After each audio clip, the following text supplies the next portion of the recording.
छात्रों, आज हम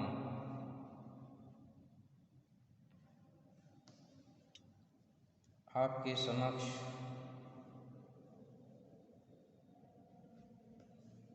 हिंदी उपन्यासों में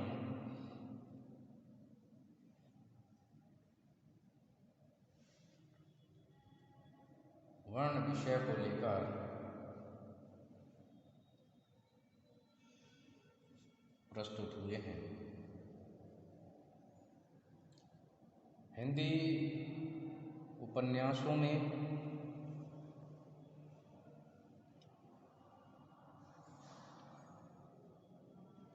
उसके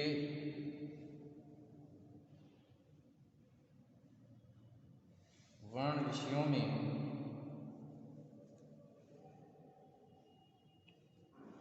जितनी विविधता, भिन्नता तथा विशिष्टता देखने को मिलती है,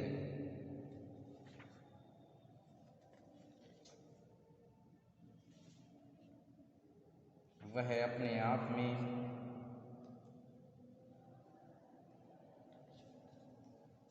पाठक वर्ग के लिए आकर्षित करने में सफल रही है।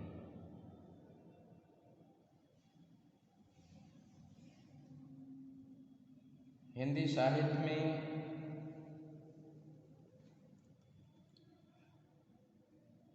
भारतेंदु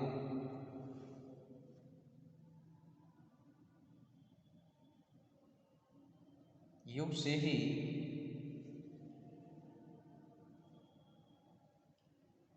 उपन्यास विधा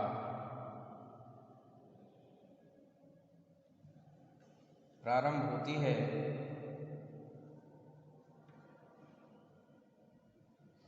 और तब से लेकर अब तक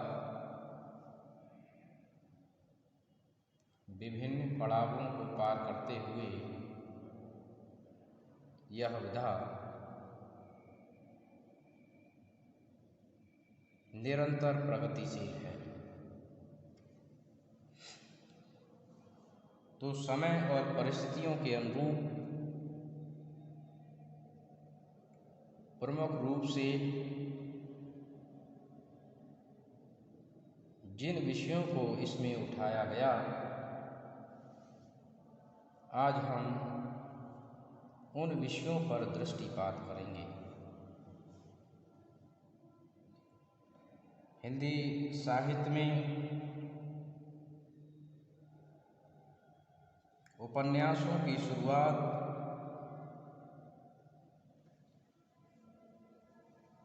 सामाजिक उपन्यासों से हुई है और तब से लेकर अब तक सामाजिक उपन्यास लिखे जा रहे हैं।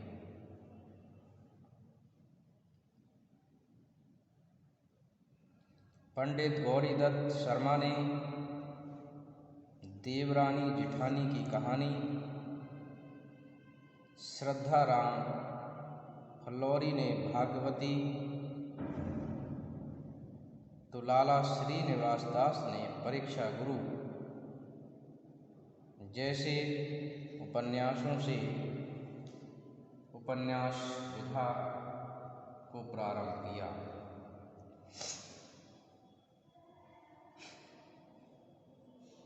तब से लेकर अब तक तमाम उपन्यास लिखे जाते रहे हैं।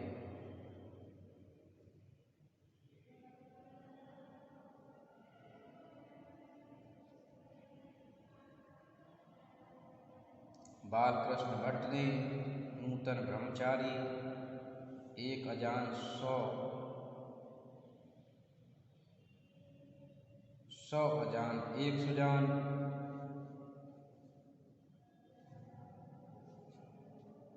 जैसे उपन्यास हिंदी साहित्य को प्रदान किए हैं।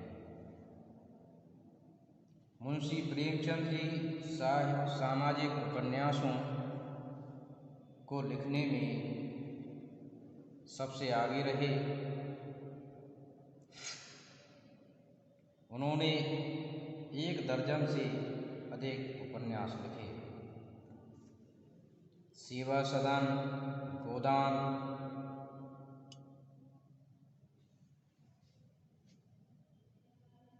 आदि आपके चर्चित उपन्यासों में शुमार हैं। तब से लेकर अब तक तमाम सामाजिक उपन्यास लिखे जाते रहे।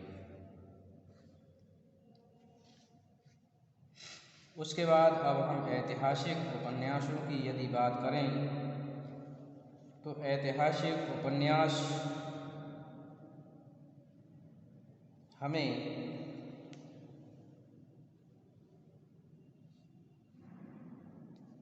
किशोरी लाल गोस्वामी जी से प्राप्त होते हैं और इसके साथ ही बालकृष्ण भट्ट ने भी ऐतिहासिक उपन्यासों का सृजन किया है।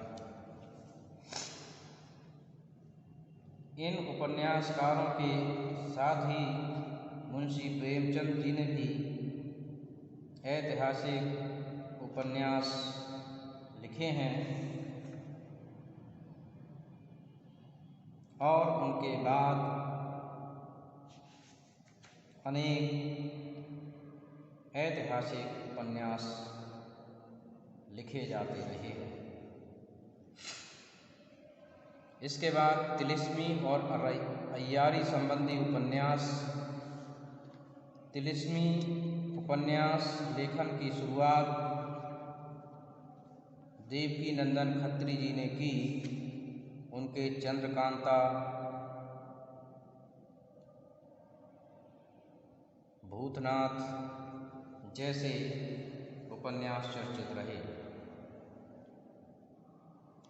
गोपाल राम गहमरी ने जासूसी उपन्यासों का प्रवर्तन किया। आपने सरकटी लाश, जासूस की भूल, अद्भुत लाश जैसे उपन्यास लिखे। अब हम यदि आंचलिक उपन्यासों की बात करें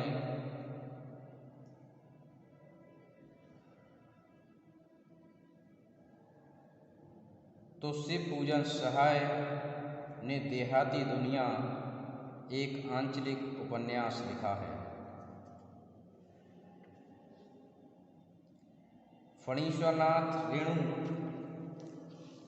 आंचलिक उपन्यासों को लिखने में सर्वाधिक अग्रणी रहे हैं। उनके लिए आंचलिक उपन्यासकार के रूप में हिंदी में जाना जाता है। उसके साथ ही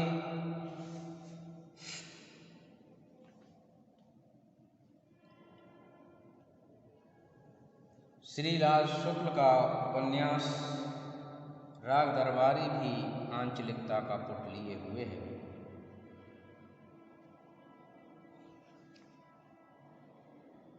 तो इस प्रकार से हिंदी में आंचलिक उपन्यास भी शिव पूजन सहाय और फणीश्वरनाथ रेणु के द्वारा शुरुआत होते हैं। इसके बाद ऋषभ जैन ने प्रकृतिवादी उपन्यास लिखे हैं, जिनको यथार्थवादी उपन्यास हम कहते हैं।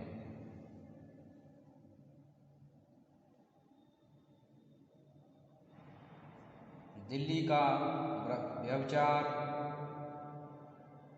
सत्याग्रह, कंकाल, तितली जैसे उपन्यास प्रकृतिवादी उपन्यासों की श्रेणी में सम्मिलित किए जाते हैं। मानवतावादी उपन्यासों की यदि हम बात करें तो सियाराम शरण गुप्त ने गांधी की विचारधारा से संबंधित मानवतावादी उपन्यासों का लेखन किया है। और प्रताप नारायण श्रीवास्तव ने भी इसी प्रकार के उपन्यास लिखे हैं।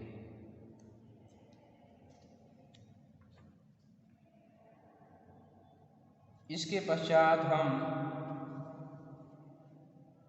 मनोविश्लेषणवादी उपन्यासों की यदि बात करें तो इस क्षेत्र में जैनेन्द्र कुमार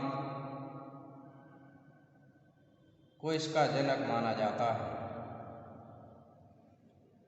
वहीं उनके साथ साथ इलाचंद जोशी को भी मनोवैज्ञानिक उपन्यास के पुरस्कर्ता के रूप में जाना जाता है। सच्चिदानंद, हीरानंद, वात्स्यायन अज्ञे ने भी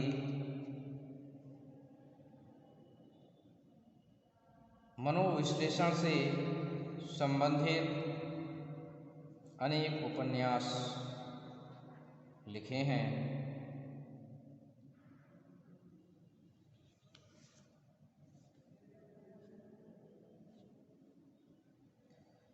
इसके बाद हम राजनैतिक उपन्यास की यदि बात करें तो राहुल सांकृत्यायन ने जीने के लिए हिंदी का पहला राजनैतिक उपन्यास लिखा है, जिसमें राजनीति की बुद्रूपताओं को चित्रित किया गया है। इसके बाद तो अनेक ऐसे उपन्यास लिखे जाते रहे हैं। इसके पश्चात मार्क्सवादी उपन्यास, जीवनी परक उपन्यास, इस प्रकार के कई प्रकार के उपन्यास हिंदी साहित्य में लिखे गए। इस प्रकार हम देखते हैं कि हिंदी उपन्यास साहित्य में अनेक विषयों को उठाया गया है। धन्यवाद छात्र।